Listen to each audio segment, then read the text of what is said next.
আবারও বর্ণবিদ্বেষ বিতর্কে উত্তাল ক্রিকেট বিশ্ব।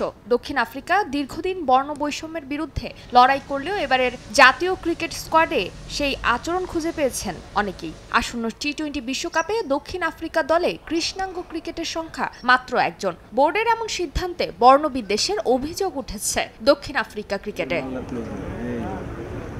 দক্ষিণ আফ্রিকা ক্রিকেট বোর্ডের এমন আচরণে প্রশ্ন করেছেন খোদ দেশটির সাবেক ক্রীড়ামন্ত্রী ফিকেলে এমবালুলা। টি-20 বিশ্বকাপ 2024-এর স্কোয়াড নিয়ে প্রশ্ন তুলেছেন তিনি। প্রোটিয়াদের এই 15 জনের স্কোয়াডে একমাত্র কৃষ্ণাঙ্গ খেলোয়াড় হলেন কাসিকো রাবাদা। দক্ষিণ আফ্রিকার একাদশ সাজানোর নিয়ম অনুসারে অন্তত 2 জন কৃষ্ণাঙ্গ ক্রিকেটার রাখতে হয় স্কোয়াডে। তবে এবারের বিশ্বকাপে নিয়মটি মানা হয়নি, আর তাতেই আপত্তি জানিয়েছেন ফিকাইল। নিয়ম অনুসারে দলে 6 জন মিশ্র বর্ণের ক্রিকেটার থাকবেন, যার মধ্যে 2 জনকে হতে হবে কৃষ্ণাঙ্গ, বাকি 5 ক্রিকেটার হবেন শ্বেতাঙ্গ। তবে দক্ষিণ আফ্রিকা এবারের টি-20 বিশ্বকাপে দলে মিশ্র বর্ণের ক্রিকেটার আছেন 6 জন। তারা হলেন Kagiso Rabada, Reeza Hendricks, Bjorn Fortuin, Keshav Maharaj, Tabraiz Shamsi, Ottneil Baartman. এর মধ্যে রাবাদাই শুধু কৃষ্ণাঙ্গ আফ্রিকান। রিজার্ভ হিসেবে আছেন আরেক কৃষ্ণাঙ্গ আফ্রিকান লুঙ্গি এনগেডে। অর্থাৎ একাদশে 2 কৃষ্ণাঙ্গ আফ্রিকান খেলার কোনো সুযোগ নেই। দল নিয়ে এমন অভিযোগে আপত্তি জানিয়েছেন দলের 2 কোচ।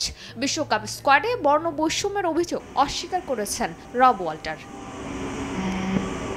আগামী 3রা জুন শ্রীলঙ্কার বিপক্ষে ম্যাচ দিয়ে টি-20 বিশ্বকাপে যাত্রা শুরু করবে প্রোটিয়ারা।